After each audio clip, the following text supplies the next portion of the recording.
राम राम किसान भाइयों, मैं नितिन फिर से हाजिर हूँ आपके अपने चैनल फर्टिलाइजर एक्सपर्ट में। किसान भाइयों, आज हम बात करेंगे फ्लेम कीटनाशक के बारे में, फ्लेम इंसेक्टिसाइड के बारे में। इसके अंदर कौन सा टेक्निकल दिया गया है, किस तरीके से ये काम करता है, कौन कौन सी फसलों पर हम इसका उपयोग कर सकते हैं, क्या इसकी डोज रहेगी, क्या इसकी कीमत रहेगी, इसका रिजल्ट टाइम कितने दिन का है, इसके अंदर क्या हम किसी फंगीसाइड को, कीटनाशक को, ग्रोथ प्रमोटर को मिला सकते हैं या फिर नहीं मिला सकते, बरसात में इसके कैसे रिजल्ट मिलते हैं, ए टू जेड संपूर्ण जानकारी यहाँ पर मैं देने वाला हूँ। तो वीडियो को पूरा देखें जिससे कि आपको एक बेहतर जानकारी मिल सके। तो चलिए शुरू करते हैं।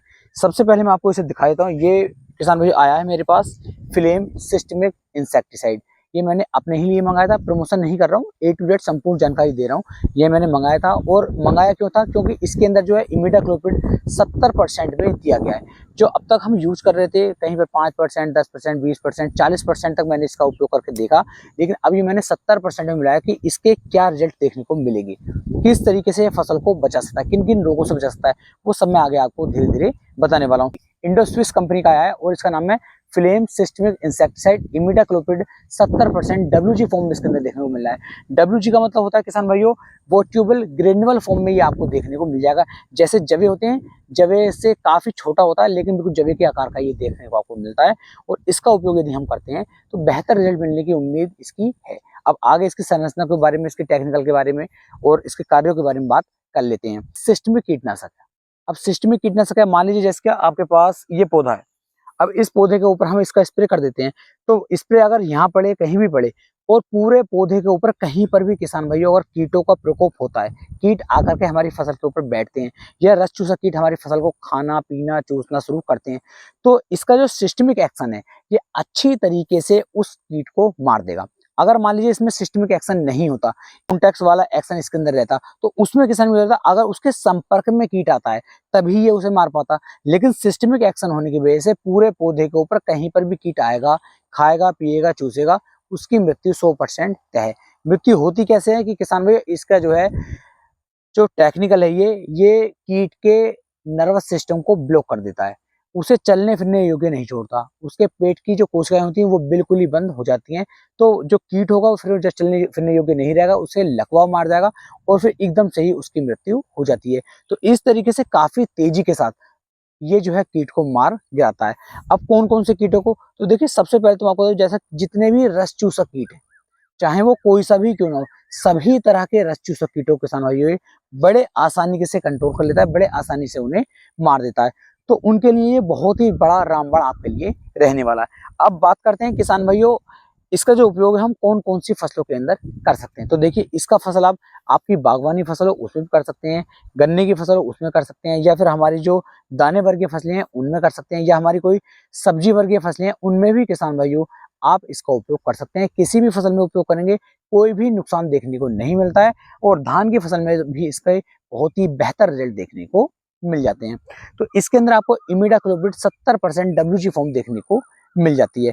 अब किसान भाई बात करते हैं इसके उपयोग की, कि इसका उपयोग हमें किस समय पर करना चाहिए। तो देखिए जब भी आपके खेत के अंदर रस चूसक कीटों का आतंक है, मान लीजिए अभी आतंक नहीं है, उससे पहले ही आप डालना चाह रहे हैं, यानी प्रिवेंटिव में रोग लगने से पहले आप इसका उपयोग करना चाहते हैं तब भी आप कर सकते हैं, रोग लगने के बाद इसका उपयोग करना चाहते हैं तब भी किसान भाइयों आप इसका उपयोग कर सकते हैं। बेहतर रिजल्ट ही आपको निकाल करके दे सकता है। इसके अलावा किसान भाइयों बात करते हैं इसकी डोज की, कि इसकी कितनी डोज हमें लेनी है। तो जैसे ये डिब्बी मैंने मंगवाई है, ये किसान भाई 75 ग्राम की है, तो 75 ग्राम काफी नहीं रहता है 1 एकड़ के लिए। 1 एकड़ खेत में आपको लगभग 150 ग्राम आपको इमिडाक्लोपिड 70% WG लेना होगा, तभी आपको इसके बेहतर रिजल्ट देखने को मिलते हैं। वो लगभग 150 से 170 लीटर पानी के अंदर आपको 150 ग्राम फ्लेम इंसेक्टिसाइड को मिलाना होगा, और तब आप इसका स्प्रे करेंगे। बेहतर रिजल्ट किसान भाइयों ये आपको निकाल करके दे सकता है।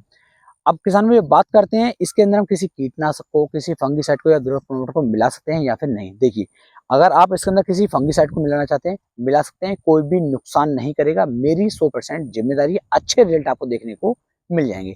यदि आप किसी अन्य कीटनाशक को, जैसे मान लीजिए फिप्रोनिल है या मान लीजिए थायोमेथोक्सम है, इसे आप इसके साथ मिलाना चाहते हैं तब भी आपको अच्छे रिजल्ट देखने को मिल जाते हैं। यदि आप चाहते हैं कि इसके अंदर मैं कोई ग्रोथ प्रमोटर डालूं तो ग्रोथ प्रमोटर भी आप इसके साथ मिला सकते हैं, कोई भी साइड इफेक्ट आपको देखने को नहीं मिलेगा। काफी हैवी टेक्निकल है, 70% में, तो रिजल्ट इसके आपको बेहतर देखने को मिल सकते हैं। इसके अलावा किसान भाई अब बात कर लेते हैं कि अगर हम इसमें फंगिसाइड भी मिलाएं, कीटनाशक भी मिलाएं और ग्रोथ प्रोमोटर सब कुछ मिलाना चाहें तब क्या होगा, तो सब कुछ आप इसके अंदर नहीं मिला सकते, क्योंकि ये रासायनिक तत्व हैं, रासायनिक खाद हैं, रासायनिक आपके फर्टिलाइजर हैं। इनके अंदर यदि हम 3-4 चीज़ों को मिलाते हैं, तो रिज़ल्ट अच्छे की जगह फिर गलत आना शुरू हो जाता है, हमें नुकसान होना शुरू हो जाता है। लेकिन किसी भी एक को आप इसके अंदर मिला सकते हैं, कोई भी नुकसान आपको देखने को नहीं मिलेगा। बात करते हैं इसके रिज़ल्ट टाइम की। अगर आज की डेट में हम इसका स्प्रे करते हैं, तो आज स्प्रे करने के लगभग 15 से 20 दिन तक आपकी फसलों को ये रोगों से, कीटों से बचा करके चल सकता है। रोग किस तरह के कंट्रोल कर लेता है? देखिए, रस चूसक में वैसे सभी आ जाते हैं, लेकिन फिर भी मैं आपको बताऊँ, थ्रिप्स हो, थ्रिप्स में इसके अच्छे रिजल्ट मिल जाएँगे। डंठल भेदक हो, फल भेदक हो, तना छेदक हो, या आपका जो गन्ने में इस समय चल रहा है, सुंडी का अटैक चल रहा है या फिर टॉप बोरर का अटैक चल रहा है, इस तरह के जितने भी कीट हैं, उन सभी को ये अच्छी तरीके से मार सकता है। कहीं-कहीं पर फसलों के अंदर कीट मतलब काली चींटी का आतंक देखा जा रहा है, तो काली चींटी पर भी किसान भाई उसके बेहतर रिजल्ट आपको देखने को मिल जाएँगे। डोज़ मैंने आपको इसकी बता दी है। अब बात करते हैं किसान भाई इसकी कीमत की, कि इसकी कीमत कितनी मार्केट में रखी गई। तो जैसे ये 75 ग्राम की जो शीशी है, इस पे एमआरपी तो किसान भाई पड़ी हुई है ₹435, लेकिन मार्केट में ये आपको मुश्किल से ₹250 के आस-पास देखने को मिल जाएगा। ₹250 से ऊपर नहीं मिलेगा। ₹250 की इसकी सफिशिएंट कीमत है और मुझे भी ये ₹250 का ही पड़ा है। तो एमआरपी इस पे लगभग ₹435, लेकिन मिलेगा आपको ये लगभग ₹250 के आस-पास। तो इसे खरीद करके आप अपनी फसलों के ऊपर इसका उपयोग कर सकते हैं। और यदि मेरे किसी भी किसान भाई ने इसका उपयोग किया है, तो वे भी मुझे नीचे कमेंट सेक्शन में बता सकते हैं कि उन्हें इसके कैसे रिजल्ट देखने को मिले हैं। जब आप इसका उपयोग करेंगे तो ध्यान रखें, खेत के अंदर नमी होनी बहुत अनिवार्य है। नमी होती है तो और भी बेहतर रिजल्ट किसान भाइयों आपको देखने को मिल जाते हैं। साफ पानी से आपको इसका स्प्रे करना है। स्प्रे करने का सही समय है शाम के नंबर में 4 बजे के बाद आप स्प्रे कीजिए। जब मौसम के अंदर हल्की सी ठंडक आ जाती है, उस समय पर यदि आप इसका स्प्रे करते हैं, तो और भी दमदार रिजल्ट आपको देखने को मिल जाते हैं। पानी बिल्कुल साफ लेना है और जब आप इसका स्प्रे करें, तो इस स्प्रे के अंदर आपको शैम्पू ज़रूर मिला लेना है। शैम्पू मिलाने से क्या होता है कि जो दवाई होती है वो पत्ते के ऊपर अच्छी तरीके से चिपक जाती है, और जब पत्ते पे अच्छे से चिपकेगी, तो किसान भाइयों आपको और भी शानदार रिजल्ट देखने को मिल जाते हैं। अपनी तरफ से पूरी कोशिश की है आपको एक सही बेहतर जानकारी देने की। वीडियो पसंद आई हो, वीडियो को लाइक करें, कमेंट करें, शेयर करें। अगली वीडियो किस टॉपिक को चाहते हैं वो भी आप मुझे नीचे कमेंट सेक्शन में बता सकते हैं। तो फिर मिलेंगे एक नई वीडियो में, तब तक के लिए मेरे सभी प्यारे किसान भाइयों को राम राम जी।